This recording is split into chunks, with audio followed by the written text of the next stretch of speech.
নমস্কার, হাতাখুন্তি.com থেকে আমি বলছি। আমি জয়িতা। কম বেশি সবাই জানে, যেহেতু দিল্লিতে আমরা এসেছি। আমার ছেলের, আমার হাজব্যান্ডের সকলেরই কম বেশি এয়ারপোর্টের অভিজ্ঞতা আছে, প্লেনে ওঠার অভিজ্ঞতা আছে। কিন্তু আমার শাশুড়ির যেহেতু প্রথম, তাই তার একটা ছোট্ট করে আমরা সাক্ষাৎকার নেব। তার কেমন লাগলো, এই জার্নিটা কেমন হতে চলেছে, কেমন লাগবে, আর এয়ারপোর্টে ঘুরে খাবার খেয়ে এয়ারপোর্টে মনোমুগ্ধ পরিবেশ দেখে তার কেমন অভিজ্ঞতা হচ্ছে সেটা আজকে শুনবো। শুনুন সে কি বলতে চাইছে। লাগছে প্রথম বলো। অভিজ্ঞতায়।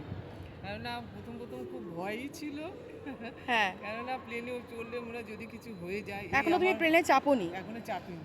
চাপার হ্যাঁ, আগের অভিজ্ঞতা চাপের বলছো? অভিজ্ঞতা খুবই ভালো লাগছে। মনে মনে হচ্ছে কখন উঠবো কখন প্লেনে। উঠবো? কিন্তু আমার কোন খুব ফ্লাইটে ভয় যাচ্ছ ছিল। বলো? স্পাইস জেট হ্যাঁ। নিয়ে যাচ্ছি। তো আমার মনে প্রথম হয়েছিল যে ছেলে বলতো সবাই বাড়ির সবাই প্লেনে উঠেছে, আমি উঠিনি। কিন্তু আমি উঠিনি, আমার জন্যই আমি উঠিনি। যে আমার একটা ভয় ছিল প্লেনে উঠলেই যদি কিছু হয়ে যায়।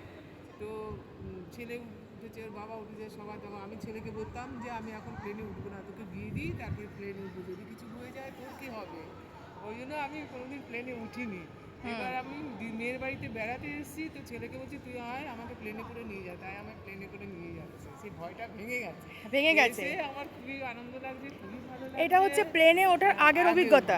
প্লেনে ওঠার পরের অভিজ্ঞতাটা আবার শেয়ার করব। আমি এরকম প্লেনে সাক্ষাৎকারে কোনোদিন ওঠার কথা আগের বলি। অভিজ্ঞতাটা আপনাদেরকে শোনানো হলো। এবার প্লেনে ওঠার পরের অভিজ্ঞতাটা কেমন হবে, কারণ সেটাই হচ্ছে আসল। তখন প্লেনে ওঠার পর প্লেনে উঠছে, নামছে, চলছে, বাইরে প্রাকৃতিক দৃশ্য তো দেখতে হবে, মানে আকাশ দেখে কেমন লাগছে, আকাশ থেকে মাটিতে দেখার পর বাড়ি ঘর নদী নালা দেখে কেমন ফিল হচ্ছে, সেগুলো প্রথম শাশুড়ি মা দেখবে। তো কেমন অভিজ্ঞতাটা সেইটা হয়, তার পরেরটাও আমি শেয়ার করব।